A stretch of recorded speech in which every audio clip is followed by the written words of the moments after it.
जय हिंद साथियों, आज हम शुरू कर रहे हैं गणित, जो कि सबसे ज्यादा लोगों की समस्या है। सभी छात्रों की जो सबसे बड़ी समस्या है वो है गणित।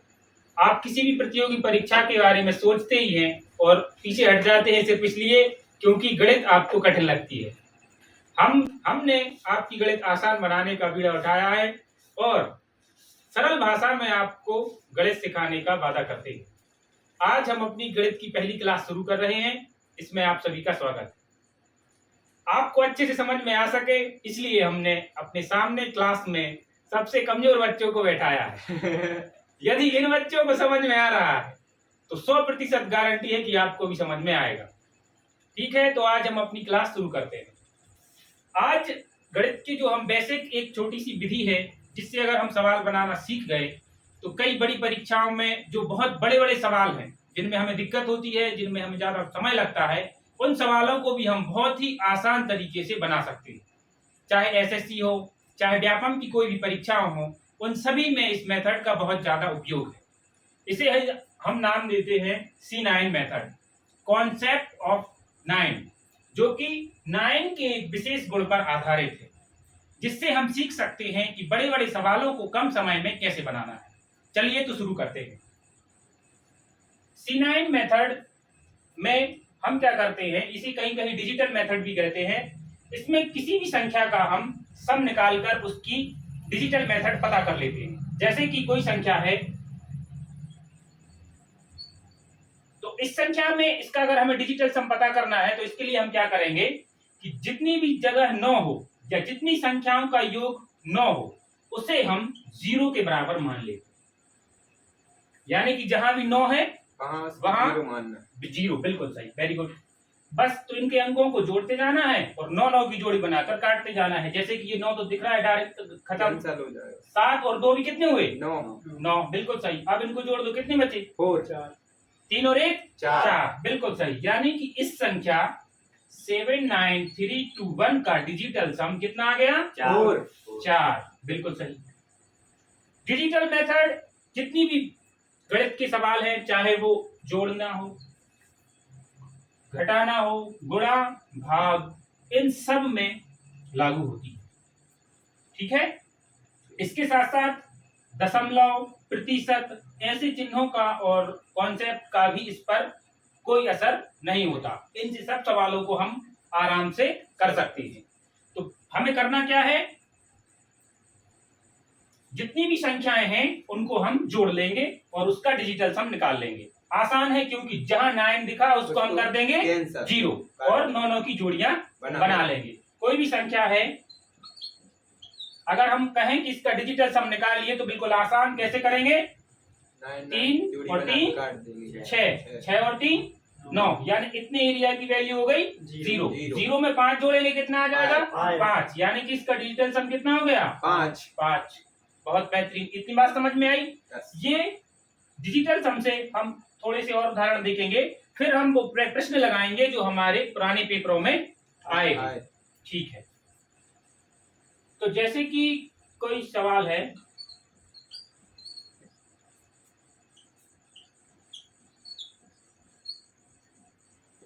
इस सवाल का डिजिटल सम निकालना कैसे करेंगे? पहले आसान है, 3 3 6 और 3 9, यानी कितना बचा? 5। जो चिन्ह है वो चिन्ह लगा लेंगे। इसको भी हल करेंगे ऐसे ही, 3 3 6 और 3 कितना बचा? 4। इसको इसमें से घटाएंगे, कितना बचेगा? 1। यानी कि ये पूरे सवाल का जो डिजिटल सम है वो कितना है? 1। ये कॉन्सेप्ट हमें ये बताता है कि जो भी इन सवालों का आंसर आएगा, जो भी इनका आंसर आएगा उसका भी डिजिटल सम कितना होगा? 1, बिल्कुल सही। वो सभी परीक्षाएं, एक दिवसीय प्रतियोगी परीक्षाएं जिनमें विकल्प हमें नीचे दिए जाते हैं और जिनको टिक करना पड़ता है, ऐसी सभी प्रतियोगी परीक्षाओं के लिए C9 मेथड कारगर है। ठीक है, C9 मेथड के सवाल कैसे बनाने हैं, चलिए कुछ उदाहरणों के माध्यम से इन्हें सीखते हैं। हमारे पास एक सवाल है 58 गुणित 96 गुणित 62। करने में बहुत कठिन है, अभी उदाहरण के लिए सीख रहे हैं, इससे और भी आगे सवाल बढ़ेंगे। चलो देखते हैं इसे C9 से कैसे बनाएंगे। तो देखो दोस्तों, इन दोनों को जोड़ेंगे, कितना आया 13 13 को फिर से जोड़ देंगे, कितना आ गया 8 और 5 13 13 के अंकों को फिर जोड़ेंगे तो 3 और 1 4 यानी 58 की जो डिजिटल मेथड है वो में जो मान है वो कितना आ गया 4। बहुत बढ़िया। 9 यानी 0। 96 की जो डिजिटल वैल्यू है वो कितनी आ गई 6। बिल्कुल सही। और इनको जोड़ो, कितने आएंगे 8 6 और 8 6 में 2 जोड़ोगे तो कितने आएंगे 8 आएंगे। 8। इसीलिए बोल रहे थे सबसे कमजोर छात्र बिठाए यहाँ पर। अगर इन्हें समझ में आ गया तो सबको समझ में आ जाएगा। हमें किसी भी संख्या की डिजिटल वैल्यू निकालनी है तो उनके अंकों को जोड़ते जाना है। कब तक जोड़ते जाना है, जब तक कि इकाई का अंक इकाई अंक ना आ जाए। इकाई अंक यानी कहां से कहां तक, 1 से 9 तक। और जो 9 आएगा उसको क्या कर लेंगे 0। बहुत बढ़िया। एक बार फिर से देखेंगे, इसकी डिजिटल वैल्यू निकालनी थी तो 8 और 5 13। 13 में 1 और 3 को फिर से जोड़ देंगे तो कितना आ जाएगा 4। बहुत बढ़िया। 9 यानी 0। इसकी डिजिटल वैल्यू कितनी आ गई 6। और इनको जोड़ो, कितना आ गया 6 और 2 8। बिल्कुल सही। इंग्लिश की कोशिश ना करें, हिंदी में यहाँ बहुत माहिर है। 6 और 2 कितने हो गए 8। बहुत बढ़िया। अब जो चिन्ह इनके बीच में लगे हैं उनका गुणा कर लेंगे। 6 चौको 24 की भी डिजिटल वैल्यू कितनी आ जाएगी 6। बिल्कुल सही। कितनी आ गई इनकी वैल्यू, इनका गुणा किया कितना आ गया 6 चौको 24। 24 को भी जोड़ दिया, कितना आ गया 6 का कितने में गुणा करना है 8 में। कितना आ गया 48 8 क्यों 48 को भी जोड़ देंगे। 12 को फिर जोड़ देंगे 3। यानी कि इस पूरे सवाल की जो डिजिटल वैल्यू है वो कितनी आ गई 3। ये 4 विकल्प आपको परीक्षा में पहले से दिए होंगे, इनमें से कोई एक हमारा आंसर है। चलो तो देखते हैं कौन सा हमारा आंसर है। जिसकी भी वैल्यू डिजिटल वैल्यू 3 आई वही हमारा आंसर है। चलो देखो, 5 4 9 यानी 0। 6 और 3 9 यानी भी 0। कितना बचा 2 और 4 2 और 4 कितना हुआ 6। क्या इसकी वैल्यू 3 है नहीं। कितनी आ रही है 6। तो क्या ये हमारा आंसर होगा नहीं। बिल्कुल। अब दूसरे को चेक कर लेंगे। 5 4 9 6 और 3 9 कितने बचे 2 और 2 4। क्या इसकी 3 है नहीं, इसलिए ये भी आंसर नहीं होगा। बहुत बढ़िया। चलो हम आगे चेक करते हैं। 5 4 9 यानी 0। इसको देखो 6 और 3 9 कितना बचा 3। इसकी डिजिटल वैल्यू 3 है, ये हमारा आंसर हो सकता है। एक उसको भी चेक कर लेंगे। 5 4 9 कट गया और 6 3 कितने हो गए 5। इसकी डिजिटल वैल्यू कितनी आई 5। तो क्या ये भी हमारा आंसर है नहीं। हम सही आंसर तक पहुंच गए। वो कौन सा है सी वाला। सी इज द करेक्ट आंसर। ठीक है ठीक। और सवालों के माध्यम से हम इसे और अच्छे से समझेंगे। ये रहा हमारा अगला सवाल। चलिए देखते हैं इसको हम C9 मेथड से कैसे करेंगे। सबसे पहले हमें क्या करना है, इनके अंकों को जोड़ देना है। जोड़ेंगे कितना आएगा 5। बिल्कुल सही। यानी 203 की जो डिजिटल वैल्यू है, डिजिटल जो सम है वो कितना आ गया 5। इनको जोड़ेंगे कितना आएगा 7 और 1 8। बिल्कुल सही।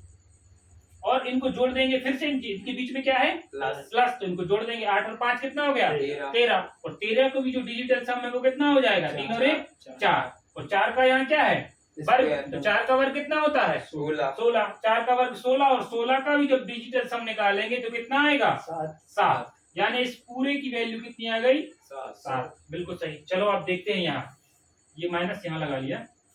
जोड़ो, कितने हो गए 5। बिल्कुल सही। और इनको जोड़ेंगे कितना हो जाएगा 8। यानी कि 8 में से 5 से कितना आएगा 3। और 3 का वर्ग होता है 9। माइनस के 3 और 3 माइनस 3 का ही वर्ग करेंगे तो कितना आएगा 9। और हम जानते हैं कि 9 यानी क्या होता है 0। तो इसका डिजिटल सम पूरा कितने का आ गया 0। यानी कि इस पूरे का डिजिटल सम जो है वो कितना आएगा 0। सिर्फ बचा कितना 7। यानी कि हमारे 4 ऑप्शन में से जिसका भी डिजिटल सम 7 है वही हमारा आंसर है। कोई दिक्कत नहीं। चलो हम चेक करते हैं किसका डिजिटल सम 7 है। चेक करने का आइडिया, सबको जोड़ते जाएंगे तब तक कि उसका इकाई के अंक तक ना पहुंच जाए या डिजिटल सम तक ना पहुंच जाए। चलो देखो, 8 और 5 13, 13, 13 और 8 13 और 8 21, 21, 21 को क्या लिख सकते हैं? 2 और 1 3, 3 और 6 कितना हो जाएगा? 9, बचेगा सिर्फ कितना? 8। यानी इसका डिजिटल सम जो है वो कितना है? 8। लेकिन हमारे आंसर का कितना है? 7। इसलिए जो पहला है वो हमारा आंसर नहीं होगा। बिल्कुल सही। अब हम दूसरे आंसर को चेक करते हैं। इसमें देखो 8 3 बार है तो 6 3 सॉरी 8 3 बार है तो 8 तिया 24, 24 और 6 कितने हो जाएंगे? 24 और 6 हो जाएंगे 31, 24 और 6 हो जाएंगे 30, 30 यानी 3 और 3 और 4 कितने हो गए? 7। यानी कि इसका डिजिटल सम जो है वो कितना है? 7। ये हमारा आंसर हो सकता है। ठीक, चलो आगे और चेक कर लेते हैं। 4 और 3 7, 7 और 2 9, बचा कितना? 9 यानी 0। तो 4 और 4 कितने हो गए? 8। इसका डिजिटल सम कितना है? 8। लेकिन क्या ये हमारा आंसर हो सकता है? नहीं, इसलिए ये भी आंसर नहीं है। चलो अगले सवाल पर अगले ऑप्शन को भी चेक करते हैं। जोड़ो, कितने हो गए? 8 दूनी 16, 16 और 4 20, 20 यानी 2 और ये इनको जोड़ो 7 5 12, 12 यानी 3, 3 और 2 कितने हुए? 5। यानी इसकी डिजिटल सम कितना आया? 5। क्या ये आंसर है? नहीं, यानी कि जो हमारे प्रश्न का जो सही जवाब है वो कौन सा हो गया? B number. B is the correct answer. चलिए एक और सवाल हल करते हैं। C9 में हमें करना बस इतना है कि इन सब अंकों का डिजिटल सम ज्ञात करना है और जो भी चिन्ह लगे हैं उस हिसाब से हल करके उसी को ऑप्शन में चेक कर लेना है। कोई दिक्कत नहीं। ठीक, चलो देखते हैं। देखो इस सवाल में क्या है? दशमलव। दशमलव और प्रतिशत का C9 पर कोई असर नहीं होगा। इससे हम दशमलव के भी सवाल कर पाएंगे और C9 के भी। चलो देखते हैं। तो एक ही कॉन्सेप्ट है कि जहां 9 वहां 0। तो देखो 6 और 3 9, ये 9 यानी 0। ये भी देखो 7 और 2 9, यानी इतनी पूरी संख्या के बदले हम सिर्फ कितना लिख सकते हैं? 8, क्योंकि इसकी डिजिटल वैल्यू कितनी आ गई? 8। बिल्कुल सही। माइनस का चिन्ह है, माइनस लगा देंगे। इसे देखते हैं। 8 और 1 9, 7 दूनी 14 और 4 18, 18 को भी जोड़ेंगे तो उसकी वैल्यू कितनी आएगी? 9 और 9 यानी 0। यानी इस पूरी संख्या की डिजिटल सम आ गया कितना? 0। बहुत बढ़िया। फिर प्लस है तो प्लस लगा देंगे। इसको देखते हैं। 7 और 2 9 और 9 यानी 0। दे दो, कितने हो गए? 5 और 3 8, 5 और 3 8। बिल्कुल सही। अब हमारा सवाल सिर्फ इतना बच गया, 8 माइनस 0 प्लस 8। तो 8 और 8 कितना हो गया? 16 और 16 को भी जोड़ेंगे तो इसकी डिजिटल वैल्यू कितनी आ गई? 7। बहुत बढ़िया। यानी इस पूरे सवाल की जो डिजिटल वैल्यू है, जो डिजिटल सम है वो कितना है? 7। मतलब इन 4 ऑप्शन में से वही हमारा आंसर है जिसकी डिजिटल वैल्यू कितनी हो? 7। चलो जल्दी से चेक कर लेंगे। जोड़ो इनको। 3 और 2 5, 6 और 1 7। यही बस आंसर। और बस आगे भी चेक कर सकते हैं। आगे और चाहे तो और चेक भी कर सकते हैं। देखते हैं, ये हो भी सकता है नहीं भी हो, बहुत सारों के हो। तो 4 और 3 7 और 1 8। क्या ये हमारा आंसर हो सकता है? नहीं, बिल्कुल सही। गलत। इसको देख लेते हैं। 4 4 8, 8 4 12 और 1 13 को जोड़ेंगे कितना आएगा? 4। इसकी डिजिटल वैल्यू 4। तो ये भी आंसर हो सकता है क्या? नहीं हो सकता। चलो इसको देख लेते हैं। 8 और 1 9 यानी 0, 5 4 9 यानी 0। सिर्फ कितना बचा? 3। क्या ये भी हमारा आंसर होगा? नहीं, सिर्फ एक आंसर होगा जिसका डिजिटल सम कितना आ रहा है? 7। Option A is the right answer. ठीक है, समझ में आ रहा है ना? यदि समझ में आ रहा है तो स्वाभाविक है आपको भी समझ में आ रहा होगा, क्योंकि मैंने पहले ही क्लास में पहले ही बताया कि ये सबसे कमजोर बच्चे बैठे हैं हमारे साथ। ठीक है, अगला सवाल देखते हैं। ये रहा अगला सवाल आपकी स्क्रीन पर। दोस्तों देखते हैं इस सवाल को हम C9 की मदद से कैसे करेंगे। C9 ऐसी मेथड है जो हमारे सवालों का समय बहुत ज्यादा कम करती है।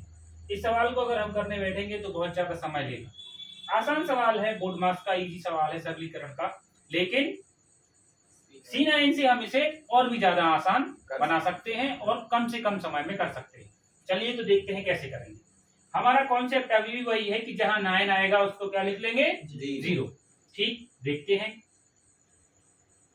इसका डिजिटल सम निकालेंगे तो कितना आएगा? 7 7, 7 और 5 12। 12 को भी जब जोड़ देंगे तो कितना आ जाएगा? 3। यानी इतनी पूरी संख्या का जो डिजिटल सम है वो कितना है? 3। बिल्कुल सही। मल्टीप्लाई जैसा है वैसा ही है। इनको देखेंगे कितना आएगा इनका डिजिटल सम? 2। 1 और 1 2। बिल्कुल सही।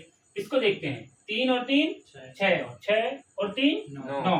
यानी कि 9 यानी कितना? 0। और 0 का किसी भी संख्या में गुणा करेंगे पूरी संख्या कितनी हो जाएगी? 0। यानी कि डिजिटल सम में इस पूरी संख्या का मान कितना आएगा? 0। चलो और आगे देखते हैं। इसको देखो, 2 और 2 कितना हो गया? 4।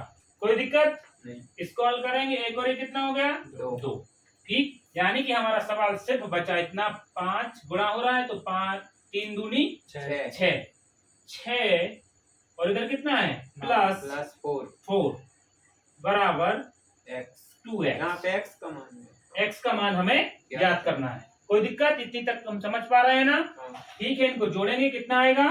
10 यानी 1। 10 यानी 1 और इधर लिखा है 2x। यानी कि जो भी हमारा x का मान है वह वो संख्या है जो 1 में गुणा करने पर x का मान 1 आ जाए। तो जो यहाँ गुणा कर रहा है वो यहाँ क्या करेगा? भाग। यानी x बराबर आ जाएगा 1/2।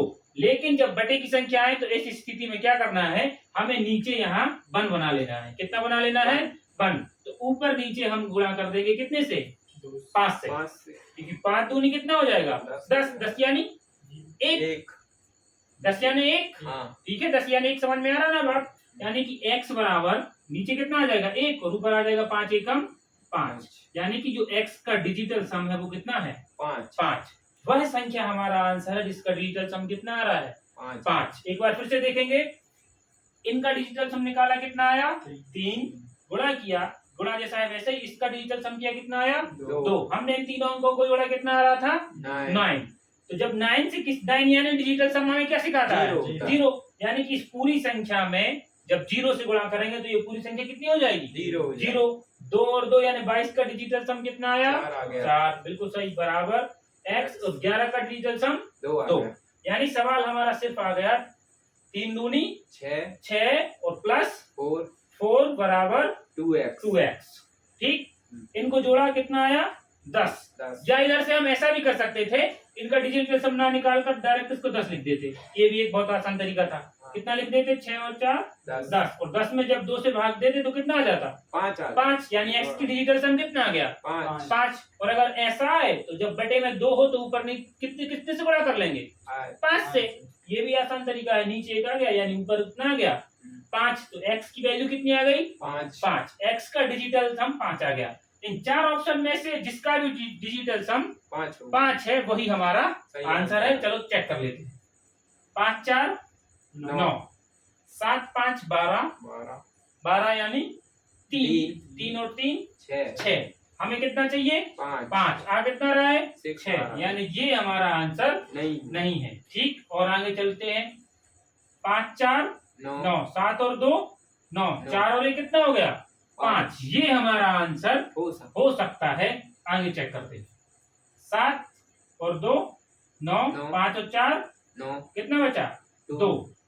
क्या ये हमारा आंसर है? नहीं। हमें चाहिए कितना? 5 और यहाँ कितना आ रहा है? 2। यानी ये भी हमारा आंसर नहीं है। चलो आगे देखते हैं। 6 और 3 9 और ये देखो 6 और 5 11, 11 और 2 13, 11 और 2 13। 13 को जोड़ेंगे कितना आएगा? 4। और ये भी बराबर 4। क्या ये हमारा आंसर है? नहीं होगा। तो ये भी हमारा आंसर नहीं है। इसलिए जो करेक्ट आंसर है वो कितना है? Option number B is the correct answer. उम्मीद करता हूँ आपको वीडियो अच्छी लगी होगी। C9 मेथड आपको समझ में आई होगी। इसमें भाग के सवालों को और प्रतिशत के सवालों को कैसे बनाते हैं, और इसके अलावा C9 मेथड से ये कॉन्सेप्ट C9 क्या है, कहां से ये आई है और इसका बेस क्या है, ये हम अगली क्लास में समझेंगे और C9 मेथड के और भी सवाल लगाएंगे। उम्मीद है जल्दी मिलेंगे। तब तक के लिए नमस्कार। जय हिंद।